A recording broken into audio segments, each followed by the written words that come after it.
Hey guys, welcome back to Vince-Vell Custom. So today I'm sharing with you a Narin Wolverine Garage Kit that I just finished painting up. Now a while back I did a Garage Kit review on this statue and I finally got a chance to finish it up. It went pretty smooth. It was one of the best kits I've ever worked on. I've worked on a couple in the past of other people's that have done kits where we're really clean, but this one I have to say was amazing. Literally, as far as seam lines or any kind of issues for the original part of the kit was nothing really. I think just maybe the back of the arms had a little bit of sanding to do, but other than that, I think it was just beautiful and it worked out great. So if you watch my kit review, I can kind of like explain how like my reaction is when I got it, and now I can kind of break it down for you and everything. But he has three heads. Now one head that I realized as I was working on it that it didn't come with the original kit, so I had to kind of tweak that head a little bit so it would work for the kit, and I'll get into that a little bit later. But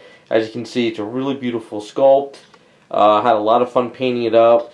The person that I did this for wanted a nice, good, clean look. He wanted something specific, so we just ran with it. As far as colors, Garage Kit colors, flesh tones, simple white t-shirt.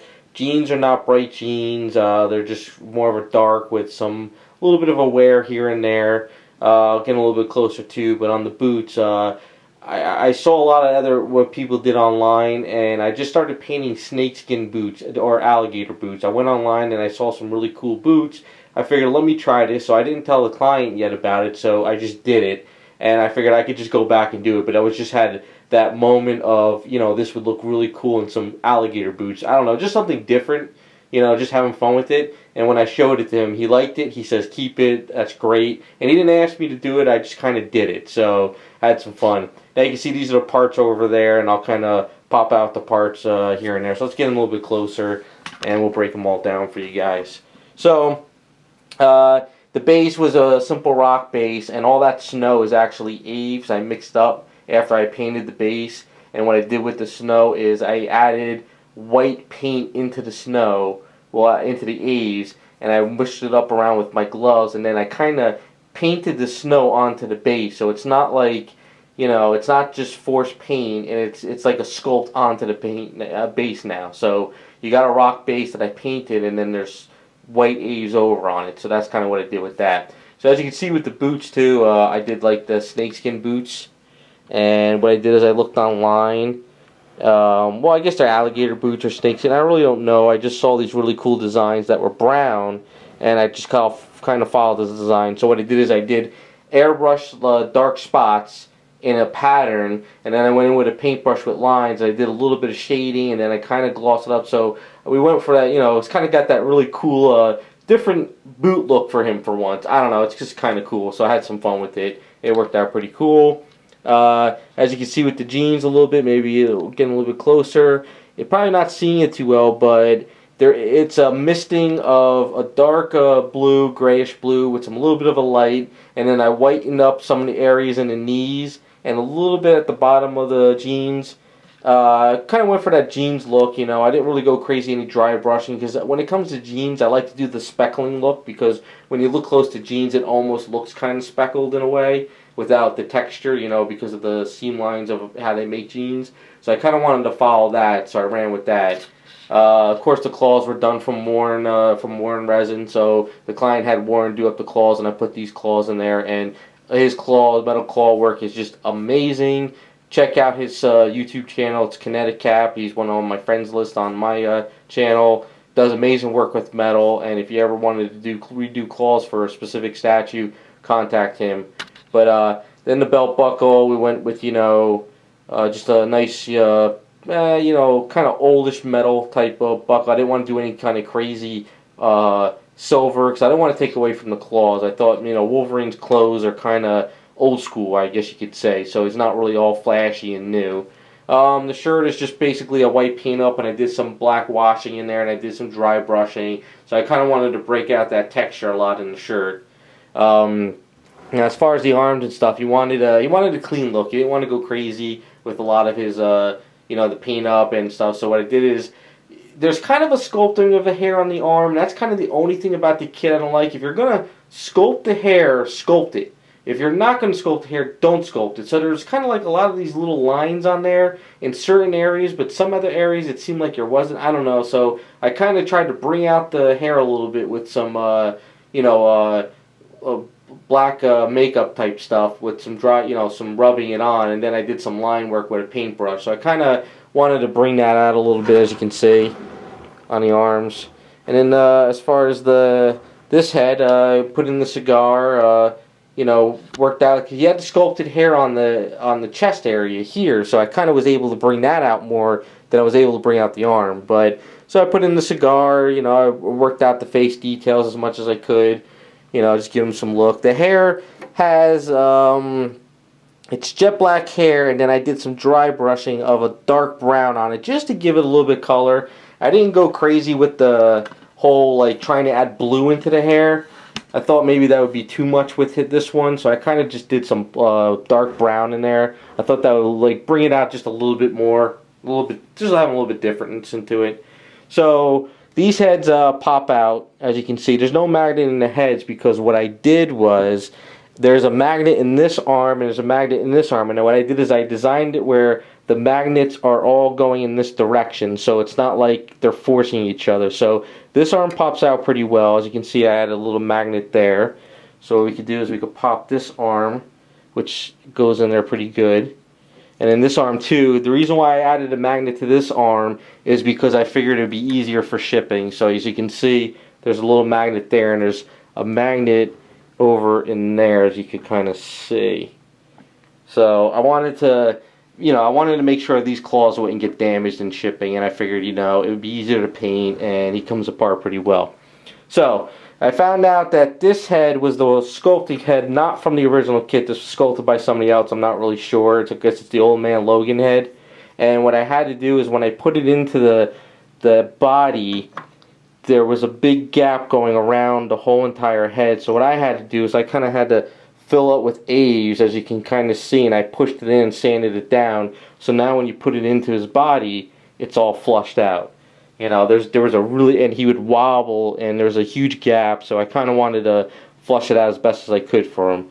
So he wanted to go with the Old Man Logan type hair, so I did like a salt and pepper look for the hair. Just had a little fun with that. Cigar was hard to get into the hand, but what I did is I glued it. I tried to find some ways that it would fit good and be secure. I know some people I saw online had it at an angle, some people had it in different ways. So I figured it would be great this way. So what I actually did is I did drill through the fingernail through there, and I put a peg in there, like a pin with some A's. So I really wanted to keep this secured into his hand. And as you can see, I brought out the veins and the hair. And it looks pretty good. Had a lot of fun with it. Like I said, very, very easy kit. I mean, it's like there's hardly any masking really, except for the boots and the jeans areas and stuff. But the skin tones were just, I flew through it. Get down here a little bit more, so you see the Archer Fine Transfer eyes on him, as you can see.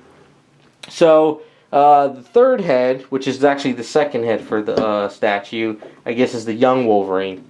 So at first I was asked to do the American flag, and I never read that story of Wolverine, and I didn't understand it, and I was like, it seems like a lot of other people were doing, the American flag face, and he didn't want that on the Wolverine with the cigar and everything. So I said, want to try something different? He's like, you got open any ideas? I said, how about we put some bullets in his head, because the bullets don't go through the adamantium, so why don't we try something different? He was like, okay, let's go for it. So what I did was I drilled 3 holes after it was all done and painted. I cut some brass rods that would fit into the holes, and I glued them in, and then I painted them like gunmetal, which is like just the lead bullets, and then I added some blood. So I figured it'd be kind of a little bit different, as you can see, just something, because I don't think this was his favorite head anyway, but you figure it's the young Wolverine, he's got a couple bullets stuck in his head that are going to be popping out, or whatever, like I guess you could say in the movie, the first movie when he got, shot in the head and they were coming out. So that's kind of what I came up with. He liked the idea, so I ran with that. So that was a lot of fun. So, other than that, it's a really great kit. Had a lot of fun working on it. It breaks down very well if you're new to kits. but you wanted to pick one of these up. I don't know if they're still for sale. I don't know if it was limited, but it's very well. It's very easy to work with if you're new to make painting kits. It's really not complicated. It's very straightforward. I mean, one of the hardest things probably is if you're new to kit building and you wanted to paint the arms and just glue everything in, you can do that too. You don't have to do this magnets. What I did, I took the extra step. But one of the, I guess the hardest parts would probably be is just getting this body, top body, into the bottom body, because you probably got to add some glue and you maybe do a pin, because you don't want to have any of this top heaviness and this not secured. So I do have a pin going through here. I think I have actually 2 pins, and there's a lot of A's in there, Magic Sculpt that's secured.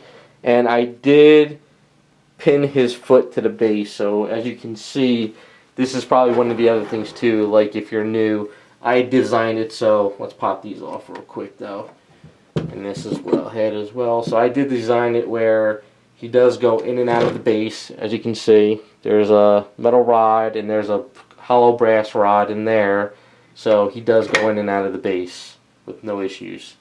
So like I said, really great.